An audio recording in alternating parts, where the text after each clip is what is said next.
Sir, ಈಗ ಐಯಿಂದ ಆರಂಭದಲ್ಲಿ CM Siddaramaiah ಅವರಿಗೆ ಏನು ಸಾಥ್ ಕೊಟ್ಟರು, ಐಯಿಂದ ಹೋರಾಟ ಆರಂಭ ಆಯಿತು, ಆ ನಾಯಕರನ್ನೆಲ್ಲ ಸಿದ್ದರಾಮಯ್ಯ ಅವರು ಮರ್ತರು ಅಂತ ಅನ್ಸುತ್ತೆ ಸರ್. ಒಂದು ಚರ್ಚೆ ಆ ಥರ ಆರಂಭ ಆಗಿದೆ. ಕರ್ನಾಟಕದಲ್ಲಿ ಅಹಿಂದವನ್ನು ಪ್ರಾರಂಭ ಮಾಡಿದಂಥವರು RL ಜಾಲಪ್ಪ, ಹಿಂದುಳಿದ ವರ್ಗದ ಹಿರಿಯ ನಾಯಕರು ಅವರು.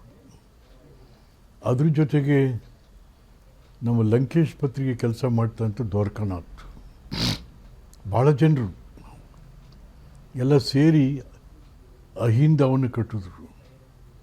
ಅಹಿಂದ ಅಲ್ಪಸಂಖ್ಯಾತರು, ಹಿಂದುಳಿದವರು ಮತ್ತು ದಲಿತರು.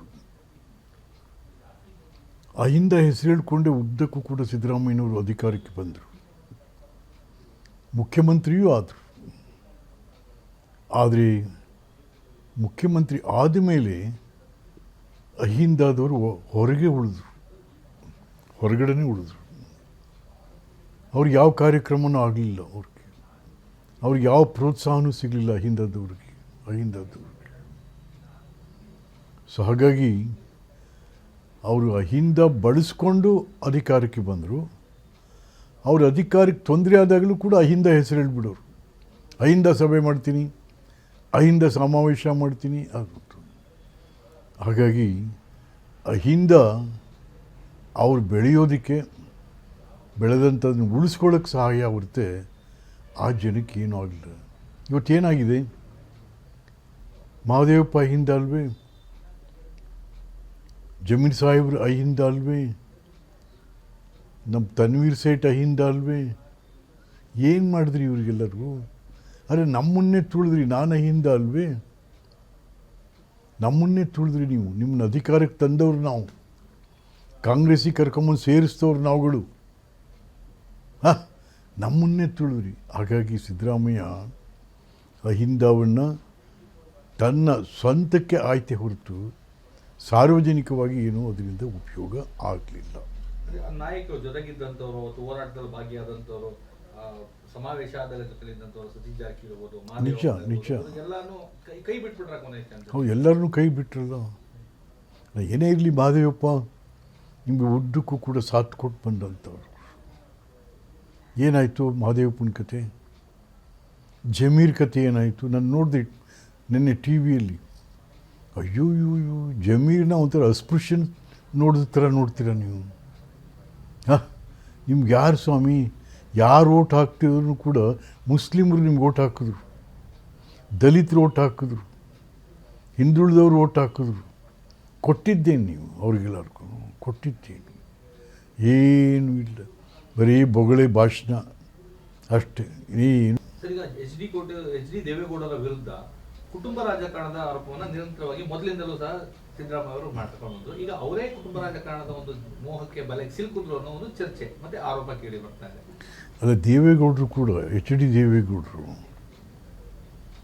ಯಾಕೆಂತಂದರೆ ಸಿದ್ದರಾಮಯ್ಯನ ಮೊದಲು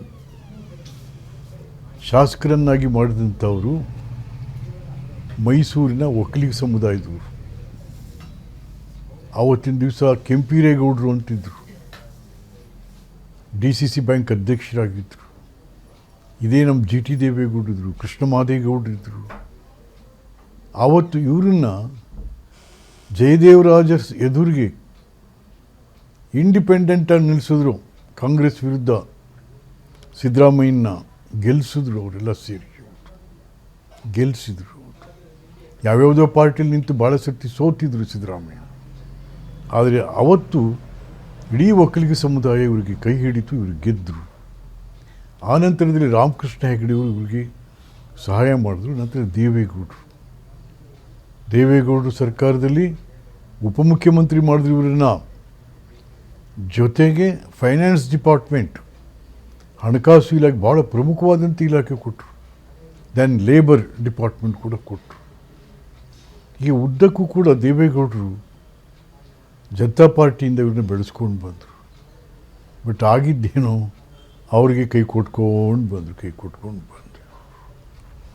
ಏಕೆಂದರೆ ಈಗ ನಾನು ದೇವರಾಜರ್ಸ್ ನನ್ನನ್ನು ಬೆಳೆಸ್ತವ್ರು.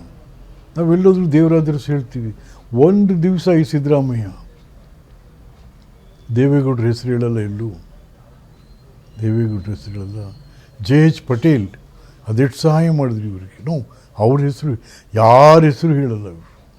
ಎಷ್ಟು ಜನ ಇವರಿಗೆ ಬೆಳವಣಿಗೆಗೆ ಸಹಾಯಕದ್ರು ಅವರು. ಯಾರ ಹೆಸರು ಹೇಳಲ್ಲ. ಯಾರಿಗೆ ಕೃತಜ್ಞತೆ ಇಲ್ಲದ ಒಬ್ಬ ನಾಯಕ ಈ ನಾಡಿನಲ್ಲಿ ಇದ್ದಾನೆ ಅಂತ ಅಂದರೆ ಅದು ಸಿದ್ದರಾಮಯ್ಯ. ಈಗ ಯತೀಂದ್ರ ಸಿದ್ದರಾಮಯ್ಯ ಅವ್ರನ್ನ ಸಚಿವರನ್ನಾಗಿ ಮಾಡಿದ್ದಂಥದ್ದು ಸಾಕಷ್ಟು ಚರ್ಚೆಗೆ ಕಾರಣ ಆಗಿದೆ. ಈ ಕುಟುಂಬ ರಾಜಕಾರಣ ಅಂತ ಟೀಕೆ ಮಾಡ್ತಾ ಇದ್ದವರೇ ಕುಟುಂಬ ರಾಜಕಾರಣ ಸಿಲುಕಿದ್ರ ಅಂತ. ಹೌದು, ದೇವೇಗೌಡರ ಬಗ್ಗೆ ಕುಟುಂಬ ರಾಜಕಾರಣ ಅಂತ ಟೀಕೆ ಮಾಡ್ತಿದ್ದಂಥ ಸಿದ್ದರಾಮಯ್ಯ ಈಗ ಮಾಡಿದ್ದೇನು? ತಮ್ಮ ಸ್ವಂತ ಮಗನ ಮಂತ್ರಿ ಮಾಡ್ಕೊಂಡ್ರೀಗ. ಅವ್ರ ಜೊತೆಗೆ ಇನ್ನೊಬ್ಬ ಕುರುಬ ಸಮುದಾಯದವ್ರನ್ನ ಮಾಡಿದ್ರು. ಯಾರು? ನಮ್ಮ ಬೈರತಿ, ಹಿಂದೆನೂ ಕೂಡ UD ಮಿನಿಸ್ಟ್ರ್ ಇದ್ರು ಅವರು. ಅವರು ಸಿದ್ದರಾಮಯ್ಯನವ್ರನ್ನ ಖಜಾನೆ ಕಾಯುವಂಥ ಮನುಷ್ಯ. ಅವನು ಮಗ ಖಜಾನೆ, ಇಬ್ಬರಿಗೆ ಮಾತ್ರ ಆಯ್ತು. ಇವತ್ತು ಉತ್ತರ ಕರ್ನಾಟಕದ ಕುರುಬರಿಗೆ ನೀವು ಮೊದಲು ಮುಖ್ಯಮಂತ್ರಿ ಆದಾಗಲೂ 3.5 ವರ್ಷಗಳ ಕಾಲ ಅವ್ರಿಗೇನು ಕೊಡಲಿಲ್ಲ. ನೀವು ಟೋಟಲಿ ನೆಗ್ಲೆಕ್ಟೆಡ್ ಉತ್ತರ ಕರ್ನಾಟಕದ ಕುರುಬರು. ಆಮೇಲೆ ಮೇಟಿಗೆ ಕೊಟ್ರಿ. ಮೇಟಿ ಅವರು ಸೆಕ್ಸ್ ಸ್ಕ್ಯಾಂಡಲ್ ಸಿಕ್ಕಾಕೊಂಡು ರಾಜೀನಾಮೆ ಕೊಟ್ಟರು. ಈಗೂ ಅಷ್ಟೇ ಉತ್ತರ ಕರ್ನಾಟಕದವ್ರಿಗೆ ಯಾರಿಗೂ ಕೊಡಲಿಲ್ಲ ನೀವು. ಕಳೆದ 3 ವರ್ಷ ಎಲ್ಲಿ ಮಾಡಿ? ಏನು 3.5 ವರ್ಷ ಯಾರಿಲ್ಲ. ಯಾರು? ಬೈರತಿ ಸುರೇಶ್ ನಿಮ್ಮ ಖಜಾನೆ ಕಾಯೋ ಮನುಷ್ಯನ ಬಿಟ್ಟರೆ ಇನ್ನೊಬ್ಬ ಮಂತ್ರಿ ಇಲ್ಲ. ಉತ್ತರ ಕರ್ನಾಟಕವನ್ನು ಸಂಪೂರ್ಣವಾಗಿ ನೀವು ನೆಗ್ಲೆಕ್ಟ್ ಮಾಡಿದ್ರಿ. ಹೋಗಲಿ, ಈಗಲಾದರೂ ಕೊಡ್ತೀರಾ ಅಂತಂದರೆ ಈಗಲೂ ಕೂಡ ಬರೀ ನಿಮ್ಮ ಮಗನ ಹೆಸರು, ನಿಮ್ಮ ಖಜಾನೆ ಕಾಯೋನ ಹೆಸರು ಹೇಳಿದ್ರೆ ಹೊರತು ಉತ್ತರ ಕರ್ನಾಟಕದ ಯಾವೊಬ್ಬ ಶಾಸಕರನ್ನು ಕೂಡ ಮಂತ್ರಿ ಮಾಡಿ ಅಂಥೇಳಿ DK ಶಿವಕುಮಾರ್ಗೆ ತಾವು ಸಲಹೆ ಕೊಡಲಿಲ್ಲ. ಹಾಗಾಗಿ ನಿಮ್ಮಿಂದ ಕುರುಬ ಸಮುದಾಯ ಏನನ್ನೂ ಪಡೆಯಲಿಲ್ಲ. ಆದರೆ ಕುರುಬ ಸಮುದಾಯದಿಂದ ನೀವು ಎಲ್ಲವನ್ನೂ ಕೂಡ ಪಡ್ಕೊಂಡ್ರಿ. ಸರ್, ಕೊನೆಯ ಕ್ಷಣದಲ್ಲಿ ಆ ಕುರುಬ ಸಮುದಾಯದ ಒಂದಷ್ಟು ಸಂಘ ಸಂಸ್ಥೆ ಮತ್ತೆ ತಮ್ಮ ಮಗನ ಟ್ರಸ್ಟ್ಗೆ ಆ ಒಂದಷ್ಟು ದುಡ್ಡನ್ನ ಬಿಡುಗಡೆ ಮಾಡಿರೋದು ಚರ್ಚೆಗೆ ಕಾರಣ ಆಗ್ತಾ ಇದೆ ಕೊನೆಯ ಕ್ಷಣದಲ್ಲಿ. ಇಲ್ಲ, ನಾನು ನೋಡಿದೆ. ಲಾಸ್ಟಲ್ಲಿ ಬಿಡುಗಡೆ ಮಾಡಿ ಹೋಗಿದ್ದೀರ. ಬ್ಯಾಕ್ವರ್ಡ್ ಕ್ಲಾಸ್ ಒಂದು 75 ಕೋಟಿನೋ 80 ಕೋಟಿನೋ ಬಿಡುಗಡೆ. ಹಂಗಾಗಬಾರ್ದು. ಯಾಕೆಂದರೆ ಹಿಂದೆ ಅಂದರೆ ಆ ಸಮಾಜಗಳು ನಿಮ್ಗೆ ಸಹಾಯ ಮಾಡಿಲ್ವೇ? ಬರೀ ಕುರುಬರೇನಾ? ಬೇರೆ ಜನಾಂಗಕ್ಕೆ ಕೊಟ್ಟು ಆಮೇಲೆ ಕುರುಬರು ತೊಗೋಬೇಕು. ಅದು ನಮಗೆ ಆಗಬೇಕಾಗಿದಂತ. ಯಾಕೆಂತಂದ್ರೆ ಕುರುಬರು ಮಾತಿಗೆ ನಡ್ಕೊಳ್ಳುವಂಥ ಜನರು. ನಮ್ಮ ಕಡೆ ಎಲ್ಲ ಕಡೆನೂ ಅಷ್ಟೇ. ಕುರುಬರಿಗೆ ಸಾಲ ಕೊಟ್ಟರೆ ವಾಪಸ್ ಕೊಡ್ತಾರೆ. ಯಾಕೆ ಬೀರಪ್ಪನ ಹೆಸರಲ್ಲಿ ಹಾಲು ಮತದವರು ಹಾಲು ಕೆಟ್ಟರು ಹಾಲು ಮತ ಕೆಡಲ್ಲ. ಆದರೆ ನೀವು ಹಾಲು ಮತನೂ ಹಾಳು ಮಾಡಿದ್ರಿ, ಎಲ್ಲರೂ ಹಾಳು ಮಾಡಿಬಿಟ್ಟು ಹೋದ್ರಿ ಅಂತ ಕಡೆಗೆ. ಈಗ ಏನು ಉಳಿದಿದೆ ನಿಮ್ಮ ಹತ್ರ? ಮುಂದಿನ ದಿವಸಗಳಲ್ಲಿ ಸಿದ್ದರಾಮಯ್ಯನವರೇ, you are going to face the pathetic situation in the state. ಮುಂದಿನ ಹಾದಿ ಏನು ಅಂತ ಸಿದ್ದರಾಮಯ್ಯ ಅವರು? ಮುಂದಿನ ಹಾದಿ ಏನಿಲ್ಲ, ಇಷ್ಟೇ ಮುಂದಿನ ಹಾದಿ. ಮೊನ್ನೆನೂ ಒಂದು 700-800 ಜನ ನಿಮ್ಮನ್ನು ನೋಡ್ಲಿಕ್ಕೆ ಬಂದರು. 13 ಜಿಲ್ಲೆಯಿಂದ ಉತ್ತರ ಕರ್ನಾಟಕದ ಕುರುಬರು. ನೀವು ಮನೆಗೆ ಬಂದರೂ ಕೂಡ ಅವ್ರಿಗೆ ಇಂಟರ್ವ್ಯೂ ಕೊಡಲಿಲ್ಲ. ಆದರೆ ನಿಮ್ಮ ಮಗ ಏನು ಹೇಳಿದ್ದು? ಏನ್ರಿ, ನಮ್ಮ ಅಪ್ಪನ ತೆಗೆದಾಕ ಯಾವನೂ ಬರಲಿಲ್ಲ, ಈಗ ಬಂದ್ಬಿಟ್ಟಿದ್ರು ಮಂತ್ರಿಗಿರಿ ಬೇಕು ಅಂತ ಹೀಯಾಳಿಸ್ ಕಳಿಸಿದಾನೆ ನಿಮ್ಮ ಮಗ. ನೀವಂತೂ ಮನೆಯಿಂದ ಈಚೆಗೆ ಬರಲಿದ್ದೀನ್ರಿ. 100 ಜನ ಅಲ್ಲಿಂದ ಬಂದ್ರಲ್ಲ, ಕರೆದು ಒಂದು ಸಮಾಧಾನದ ಮಾತು ಬೇಡ ಅವ್ರಿಗೆ? ಅವು ಪಾಪ ಸಿದ್ದರಾಮಯ್ಯ ಜೈ ಜೈ ಜೈ ಜೈ ಕೂಗಿ ಸತ್ತೋದು ಅಂತ ಕಡೆಗೆಲ್ಲ. DK ಶಿವಕುಮಾರ್ ಅವ್ರಿಗೆ ಹಾದಿ ಎಷ್ಟು ಸುಗಮವಾಗಿದೆ? ಸಿದ್ದರಾಮಯ್ಯ ಅವರು ಏನಾದರೂ ಇದಾಗ್ತಾರ ಅಥವಾ ಹೇಗೆ ಅಂತಿದೆ? DK ಶಿವಕುಮಾರ್ಗೆ ಯಾವ ಸಿದ್ದರಾಮಯ್ಯನೂ ಏನೂ ಮಾಡಲಿಕ್ಕಾಗಲ್ಲ. ಅವ್ರಿಗೆ DK ಶಿವಕುಮಾರ್ ಬಾಟಮಿಂದ ಬಂದಂಥವ್ರು. ಅದನ್ನು ಹೇಳ್ತಾ ಇದ್ದೀನಿ. ನಾನು ಶಿವಕುಮಾರಲ್ಲಿ ನಾವು ಒಟ್ಟಿಗೆ ಕಾಂಗ್ರೆಸ್ಸಲ್ಲಿ ನಮ್ಮ Mysuru Srinivas Prasad youth Congress state president, ನಾನು youth Congress state general secretary ಆಗಿತ್ತು. ಆ ಸಂದರ್ಭದಲ್ಲಿ ನಮ್ಮ ಜೊತೆಗೆ DK ಶಿವಕುಮಾರ್ ಬೆಳೆದರು. ಪಕ್ಕಾ ಕಾಂಗ್ರೆಸ್ ಮ್ಯಾನ್, ಸಂಘಟಕ. ಇವತ್ತು ಏನು ಸಂತೋಷ ನಮಗೆಲ್ಲ ಅಂದರೆ, ಒಬ್ಬ ಕಟ್ಟ ಕಾಂಗ್ರೆಸ್ ಮನುಷ್ಯ ಇವತ್ತು ಮುಖ್ಯಮಂತ್ರಿಯಾಗಿದ್ದಾರೆ.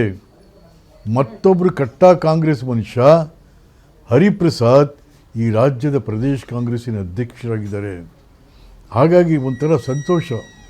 ಏನಪ್ಪ ಅಂದರೆ ಕಾಂಗ್ರೆಸ್ಸಲ್ಲಿ ಪ್ರಾಥಮಿಕ ಸದಸ್ಯದಿಂದ ಹಲವಾರು ವರ್ಷಗಳಿಂದ ದುಡ್ಕೊಂಡು ಬಂದಿರಲ್ಲ, ಇವ್ರಿಗೆ ಇವತ್ತು ಅವಕಾಶ ಸಿಕ್ಕಿದ್ದಂಥದ್ದು ನಮ್ಮೆಲ್ಲರಿಗೂ ಕೂಡ ಸಂತೋಷ ಆಗಿದೆ. ಡಿ ಕೆ ಶಿವಕುಮಾರ್ ಅವರು ಎಷ್ಟು ಎಚ್ಚರಿಕೆಯಿಂದ ಇರಬೇಕು, ತಮ್ಮ ಸಲಹೆ ಏನು ಅಂತ? ಈಗ ಸಿದ್ದರಾಮಯ್ಯ ಹಿಂದೆ ಕುಮಾರಸ್ವಾಮಿ ಸರ್ಕಾರ ಇದೆಲ್ಲ ಆದಾಗ ನೋಡಿದ್ರ, ಏನು ಸಲಹೆ ಕೊಡ್ತೀರಾ ಡಿ ಕೆ ಶಿವಕುಮಾರ್ ಅವರು? ಡಿ ಕೆ ಶಿವಕುಮಾರ್ಗೆ ನಾನು ಸಲಹೆ ಕೊಡೋದು ಏನಪ್ಪ ಅಂತಂದರೆ, ಏಕೆಂತಂದರೆ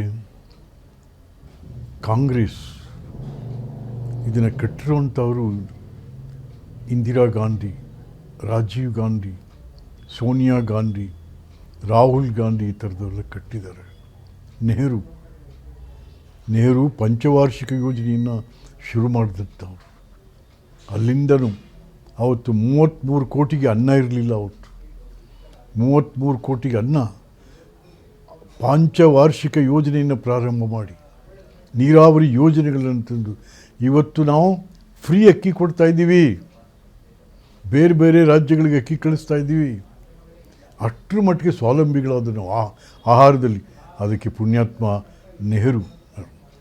ಆಮೇಲೆ ಇವತ್ತು ಹರಿಜನ ಗಿರಿಜನರು ಅಂತ ಹೇಳ್ತೀವಲ್ಲ ನಾವು, ನೀವು ಯಾರ ಕೈಲಾದ್ರು ಒಂದು ಬೈಕ್ ಕೊಡಿ, ಸರಿಯಾದ ಕಾಂಗ್ರೆಸ್ನವ್ರ ಕೈಲಿ ಒಂದು ಬೈಕ್ ಕೊಡಿ, ಎಲ್ಲಿಂದ ಶುರು ಮಾಡ್ತಾನೆ ಭಾಷಣ? ಹರಿಜನ ಗಿರಿಜನರೇ, ಹಿಂದುಳಿದವರೇ, ಅಲ್ಪಸಂಖ್ಯಾತರೇ, ಮಹಿಳೆಯರೇ, ರೈತರೇ, ಅಲ್ಲಿ ತಂದು ಬರ್ತಾನೆ ನಾವು. ನೀವು ಅದೆಲ್ಲ ನಿಮ್ಗೆ ನೆನಪೇ ಇಲ್ಲ ಬಿಡಿ. ನಿಮಗೆ ಸಹಾಯ ಮಾಡಿದವ್ರು ಯಾರು? ನೀವು ಎಂದಾದರೂ ಕಾಂಗ್ರೆಸ್ ಬಗ್ಗೆ ಮಾತಾಡಿದಿರಿ ಸಿದ್ದರಾಮಯ್ಯ? ಕಾಂಗ್ರೆಸ್ ಬಗ್ಗೆ ಎಂದೂ ಮಾತಾಡ್ದಲ್ಲ, ಬರೀ ನಿಮ್ಮ ಪುಂಗಿ ನೀವೇ ಊದ್ಕೊಳ್ಳೋದಾಗ್ತಾಯಿತ್ತು. ಇದನ್ನು ನಾ ಭಾಳ ಸರಿ ಹೇಳಿದ್ದೀನಿ. ಭಾಳ ಸರಿ ನಾನು ನಿಮ್ಮನ್ನು ವಿಮರ್ಶೆ ಮಾಡಿದ್ದೀನಿ, ಬಟ್ ನೀವು ತಿದ್ಕೊಳ್ಳೂ ಇಲ್ಲ ಬಿಡ್ರಿ. ಸಿದ್ದರಾಮಯ್ಯ ಅವರ ವಿಚಾರವಾಗಿ ಡಿ ಕೆ ಶಿವಕುಮಾರ್ ಅವ್ರಿಗೆ ಏನು ಸಲಹೆ ಕೊಡ್ತೀರಾ? ಅಲ್ಲ, ನಾನು ಡಿ ಕೆ ಶಿವಕುಮಾರ್ಗೆ ಇಷ್ಟೇ ನೋಡಪ್ಪ, ಭಾಳ ಶ್ರಮದಿಂದ ನೀನು ಈ ವಯಸ್ಸಿಗೆ ಹಲವಾರು ವರ್ಷಗಳ ಕಾಲ ಕಾಂಗ್ರೆಸ್ಸನ್ನು ಕಟ್ಟಿ ಬಂದಿರತಕ್ಕಂಥವ್ರು. ತಗೋಬೇಕು, ಸಿದ್ದರಾಮಯ್ಯನ ಸಲಹೆ ತೊಗೊಳ್ಳಿ, ಬೇಡ ಅಂತಲ್ಲ. ಸಿದ್ದರಾಮಯ್ಯನ ಸಲಹೆ ಎಷ್ಟಾಗಬೇಕು ಅಷ್ಟೇ. ಸಿದ್ದರಾಮಯ್ಯನ ಸಲಹೆ ತೀರಾ ತಗೊಳಕ್ಕೆ ಹೋಗ್ಬೇಡ್ರಿ, ಮತ್ತು ಅವ್ರು ಯಾರು ಸಲಹೆ ಕೊಟ್ಟವರು ಅಲ್ಲ ಯಾರಿಗೂ. ಅವರು ಏನಾದ್ರು ಕೊಟ್ಟಿದ್ರೆ ಕೆಡಿಸೋ ಸಲಹೆ ಕೊಟ್ಟಿದ್ದಾರೆ ಹೊರತು ಉದ್ಧಾರ ಆಗೋ ಸಲಹೆ ಯಾರಿಗೂ ಕೊಟ್ಟಿಲ್ಲ ಸಿದ್ದರಾಮಯ್ಯ. ಹಾಗಾಗಿ ಹುಷಾರ್ ಸಿದ್ದರಾಮಯ್ಯನ ವಿಚಾರದಲ್ಲಿ. Thank you.